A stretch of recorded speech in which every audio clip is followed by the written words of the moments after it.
The Eldenborg Mountains loomed against the twilight sky, their jagged peaks cutting into the crimson horizon like ancient fangs. Nestled among them, Castle Vauclair stood as a silent sentinel, its stone walls blackened by centuries of harsh winters. Local villagers spoke of it only in hushed whispers, crossing themselves whenever their eyes strayed to its distant towers. For 600 years, Lord Zidon Vauclair had dwelled within those walls, a specter of aristocratic grace and cold indifference. The peasants called him the cold vampire, not merely for his undead nature, but for the unnatural chill that followed in his wake. Where he walked, frost bloomed on window panes. When he hungered, mist rolled down from the mountains, concealing his hunt. On this particular evening, Zidon stood at his study window, watching as a small carriage laboriously climbed the winding path to his castle. His gray eyes, sometimes taking on an icy blue tint in moonlight, narrowed slightly, the only indication of his displeasure.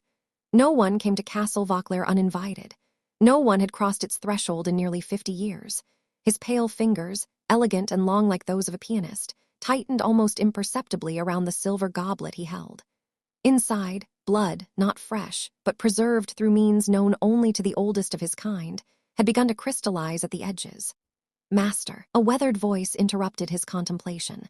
Zidon did not turn to acknowledge his steward, Gregor, the only servant who had survived his service through decades.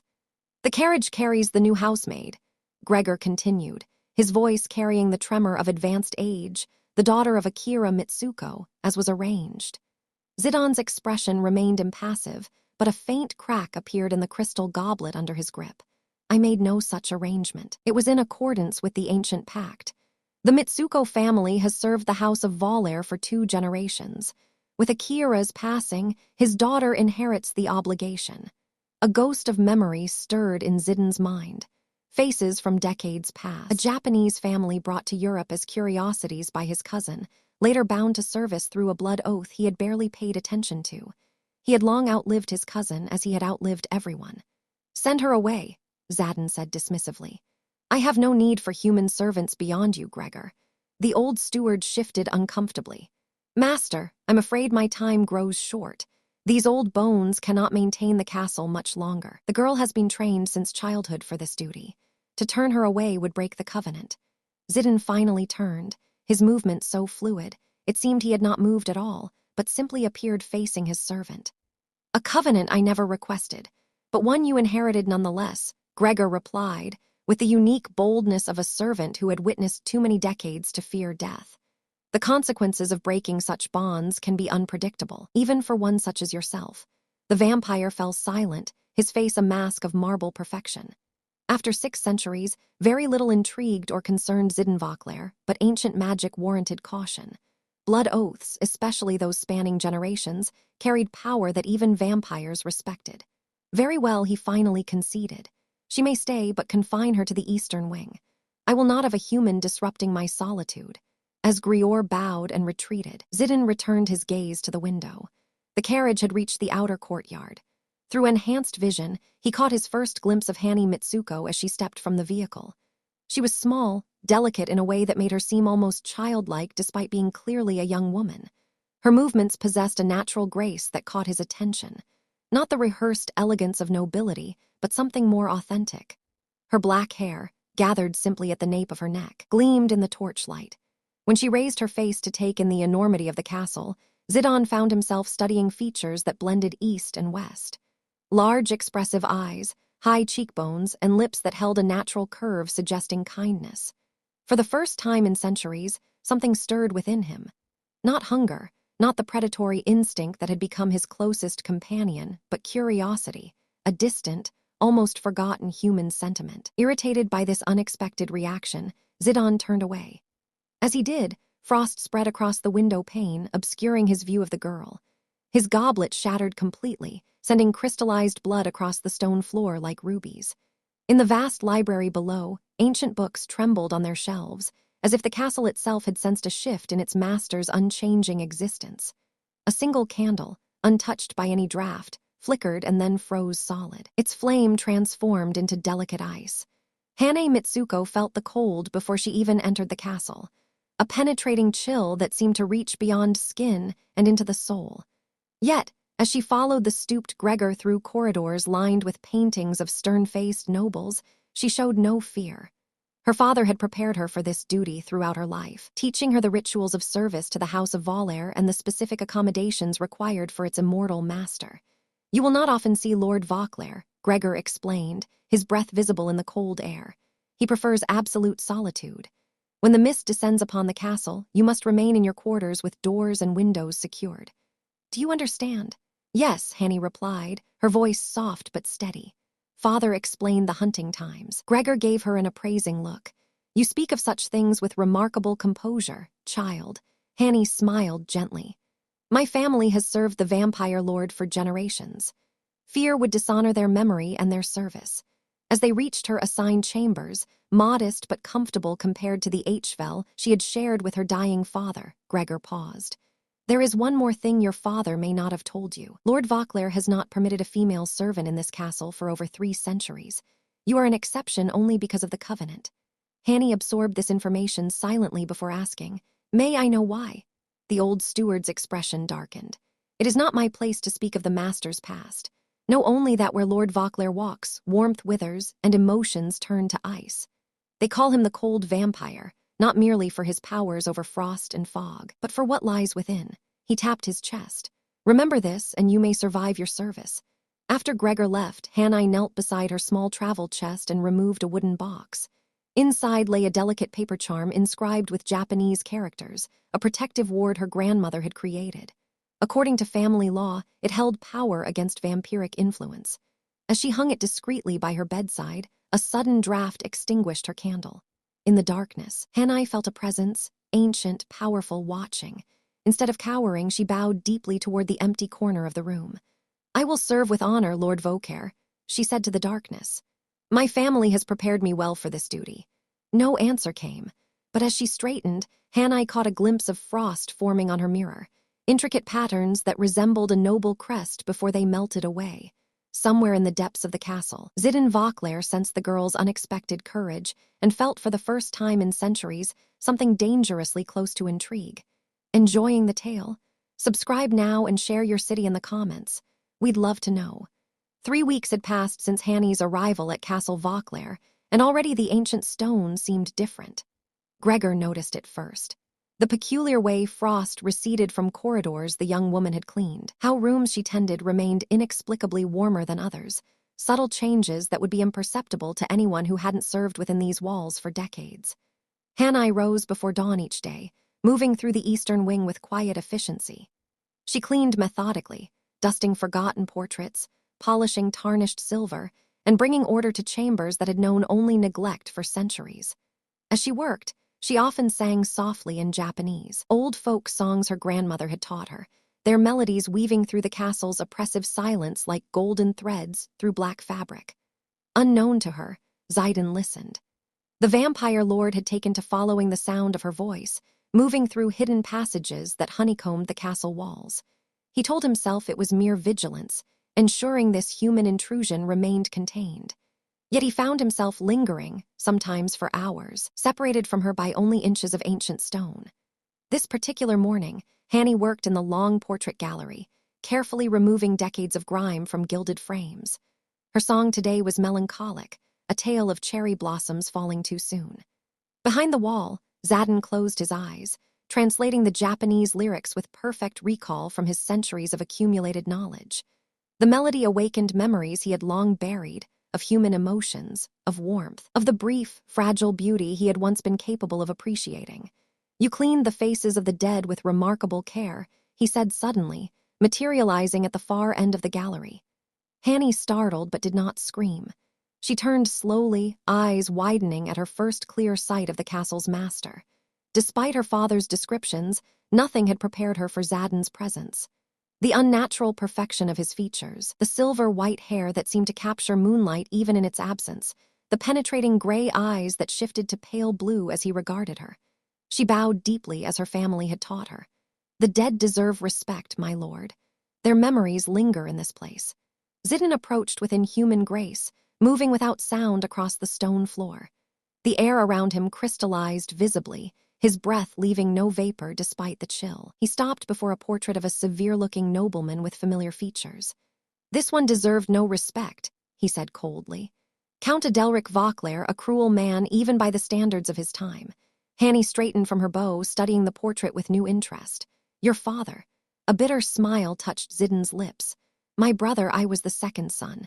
The disappointment. He was heir to everything until his heart stopped beating while mine continued, though in a different form. You outlived him by centuries." Hanny observed quietly. A hollow victory. Zidin's fingers trailed across the frame, leaving delicate frost patterns. "Time renders all victories meaningless, Miss Mitsuko." Hana's expression revealed surprise at his knowledge of her name, though she had never been introduced. "Not all victories are measured in time, my lord." The vampire's gaze snapped to her face, studying her with sudden intensity. "You speak boldly for a servant.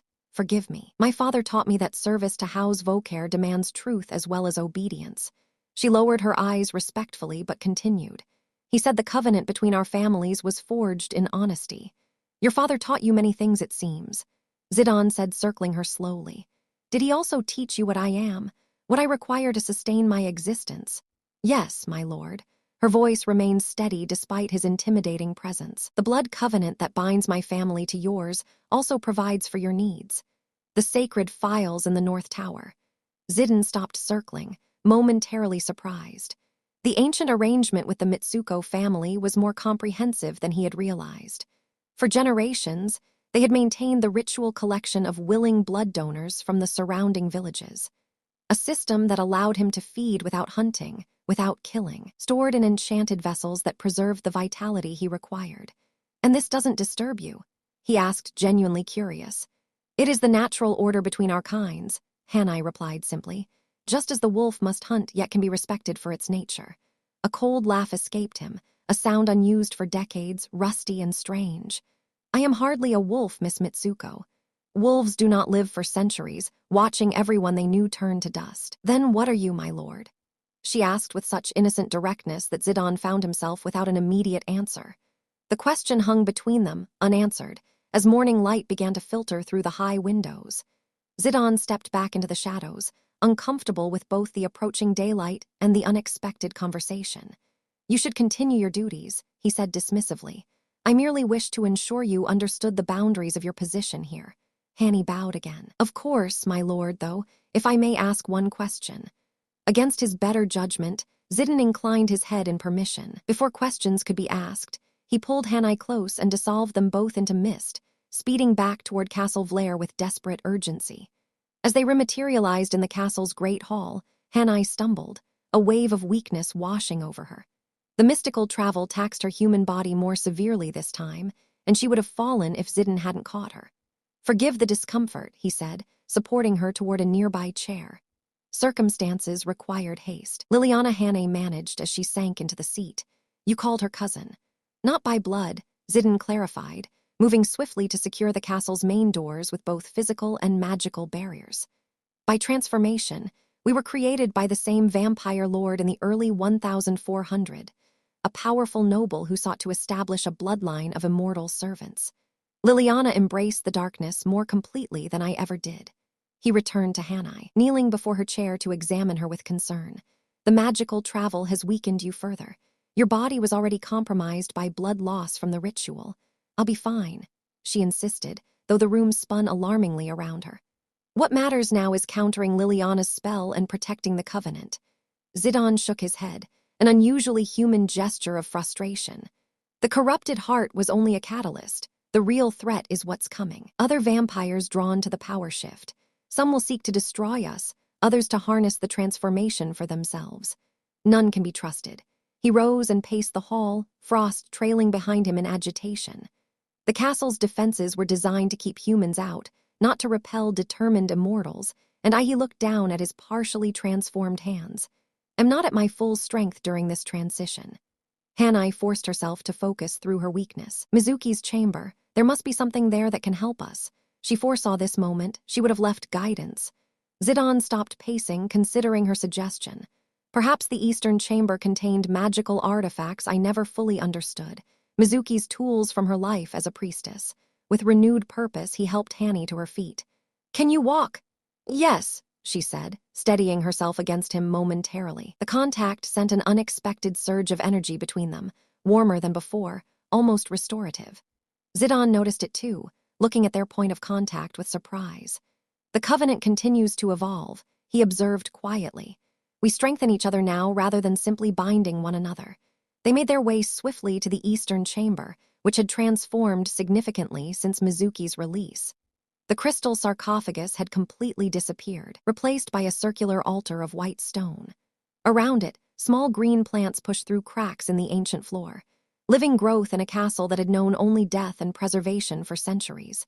Hanai approached the altar, drawn by instinct and the whispered guidance that had become familiar since the Covenant's transformation. At its center lay Mizuki's jade pendant, pulsing with gentle light. "She left this for us," Hanai said, reaching for the pendant. As her fingers touched it, visions flooded her mind. Not of the past this time, but of potential futures. She saw Castlevere transformed, its eternal winter giving way to balance between seasons. She saw Zidane, his humanity fully restored, standing in sunlight. And she saw darkness gathering, ancient vampires converging on the mountains, drawn by the possibility of escaping their own curses. Most significantly, she saw herself and Zidane, their hands joined over this very altar, blood mixing freely between them as power surged around them. Neither fully human nor truly vampire, but something new entirely. "What do you see?" Zidane asked, observing the trance-like state that had overtaken her. Hanai blinked, returning to the present moment, the completion of the Covenant's transformation. "But it requires something we haven't yet given, a true exchange." Understanding dawned in Zan's eyes, blood freely given both ways. "Yes," Hanai confirmed, her voice steady despite the implications. "Your blood carries 6 centuries of power and transformation. Mine carries Mizuki's lineage and the potential for your redemption. Together they create something unprecedented," Zidane finished. "A balance that is neither vampire nor human, but harmonizes both natures." He hesitated, genuine concern in his expression. "But such an exchange carries immense risk to you. My blood is not meant for human consumption. It could kill you or worse, create a half-transformation that leaves you trapped between worlds." Hanai lifted the jade pendant from the altar, its light intensifying at her touch. Mizuki foresaw this moment. The pendant will guide and protect the exchange. Outside the castle, a distant howl broke the night's silence. Not wolf or wind, but something else entirely. Zidane tensed, moving to the Chambers' window. "They're coming," he said grimly. "Faster than I anticipated. Liliana must have spread word widely." In the distance, dark shapes moved against the moonlit snow, too fast for humans, too deliberate for animals.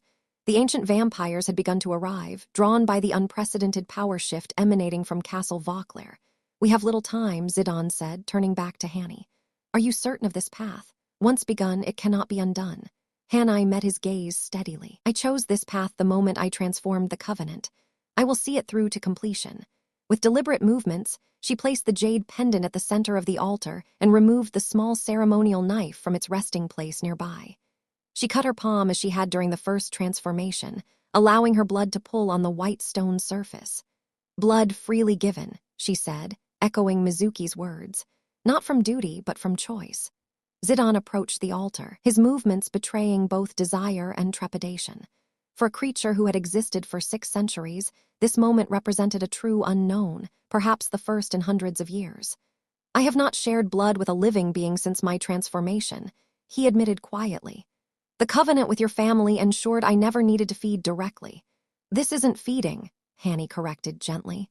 "This is exchange, balance between equals." Something shifted in Zidane's expression at her words. A softening, a recognition of truth. With a decisive movement, he extended his wrist and used the same knife to open his own vein. Immortal blood darker and thicker than human vite flowed onto the altar, mingling with her eyes. Where the two bloods met, light erupted. Not the blinding flash of the first transformation, but a steady pulsing glow that spread outward through the chamber.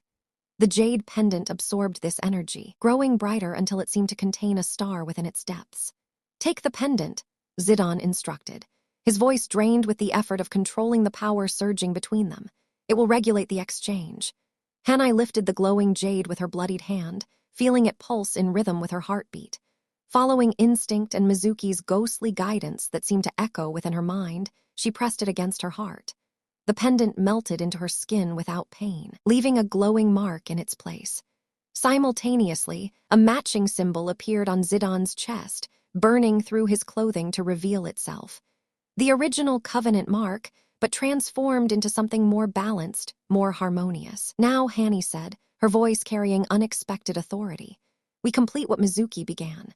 She extended her bleeding hand to Zidon, offering what no human had willingly given him in 6 centuries, direct access to living blood. Freely offered without fear or coercion. For a moment he remained completely still, the predator wearing with the man, centuries of restraint battling against primal hunger. Then, with infinite care, he took her hand and raised it to his lips. The first taste of her blood sent visible shock waves through his body. The patches of humanized skin expanded rapidly, spreading across his features like dawn breaking over a winter landscape.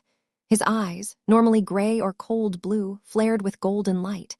When he finally released her hand, his expression was transformed. Still, Zidon, still carrying the weight of centuries, but with humanity visibly restored to his features. "Your turn," he said softly, offering his own bleeding wrist. Hanai hesitated only briefly before accepting. The taste of immortal blood was nothing like she expected. Not metallic or bitter, but complex and potent like drinking pure energy. Heat spread through her body, and the jade mark on her chest pulsed brighter, regulating the flow of power to prevent it from overwhelming her human form. As the exchange completed, the castle around them shuddered, stones shifting, ancient magic realigning. Outside, the perpetual mist surrounding the mountain began to disperse completely, revealing clear night sky for the first time in centuries. Zidon gasped as true sensation returned to his body. Not merely the limited feeling of a vampire, but the full spectrum of human perception layered with immortal enhancements rather than replacing them. Hanai experienced the opposite transformation. Her human senses expanding beyond normal limits, strength flowing into her limbs, awareness extending to perceive energies normally invisible to mortal eyes. "It's done," she whispered, looking at her hands, where delicate frost patterns now danced across her skin.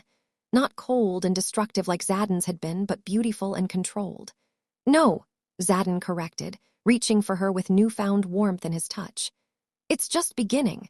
The ground beneath the castle trembled again, more violently this time. The approaching vampires had reached the outer boundaries of the estate, dozens of them drawn by the unprecedented transformation occurring within. "They seek to stop us," Zidon said, moving toward the window, "or to steal what we've discovered. Either way, they will not easily abandon their pursuit." But as he looked out over the transformed landscape, unexpected light caught his attention. The villagers had gathered at the base of the mountain, carrying torches in a long procession that wound up the path toward Castle Vauclair. At their head walked Elder Thorn and the young priest, leading what appeared to be every resident of the valley in a show of support, or perhaps protection for their vampire lord and his new covenant. They sensed the change as well, Hanai observed, joining him at the window. For generations, they've lived in the shadow of the cold vampire. Now, they witnessed the beginning of something new. Zidon's expression reflected genuine wonder, an emotion he had not experienced in centuries. Neither vampire nor human, but something balanced between, neither master nor servant, but true partners. He turned to Hanai, reaching for her hand with natural grace that held no hesitation. Where their skin touched, neither cold nor heat predominated, but perfect equilibrium. "The approaching immortals will not be easily deterred," he cautioned. "The path ahead remains dangerous, but we face it together," Hanai replied, frost and warmth intermingling where their fingers intertwined as equals. As the first of the ancient vampires reached the castle gates, they found not the vulnerable transitioning creature they had expected, but something unprecedented. 2 figures standing on the balcony above, radiating balanced power that neither pure vampire nor mortal human could claim. Liliana, at the forefront of the gathering immortals, looked up with dawning recognition of her miscalculation. The cold vampire had not been weakened by transformation. He had been completed by it, and the Mitsuko girl was no longer merely human, but something new in the world. Dawn approached on the horizon. The first true sunrise Castle Vauclair had witnessed without fear in 6 centuries. As light touched the eastern sky, Zadin Vauclair did not retreat to darkness. Instead, he stood with Hane Mitsuko at his side, their transformed natures allowing both to exist in that liminal space between night and day, between death and life, between past and future. The covenant had finally fulfilled its true purpose, not preservation of what was, but transformation into what could be. And as the first ray of sunlight touched Zidin's face after 600 years of darkness, he turned to Hanai with an expression she had never witnessed before, pure unburdened joy. "In 600 years," he whispered, words meant only for her, "I never dreamed I could feel warmth again." Hanai's response was not in words, but in action, stepping forward to close the final distance between them. Their kiss, witnessed by immortals and villagers alike, sealed a covenant far more powerful than blood magic or ancient obligation. A covenant of choice, of balance, of love freely given around them. Castle Vauclair continued its transformation. Ice melting from ancient stone as winter gave way to the first hints of spring. And in the eastern chamber where it all began, the first cherry blossom in 6 centuries opened its petals to the dawn. Want to see more stories like this? Then subscribe to the channel and activate the bell so you don't miss any videos.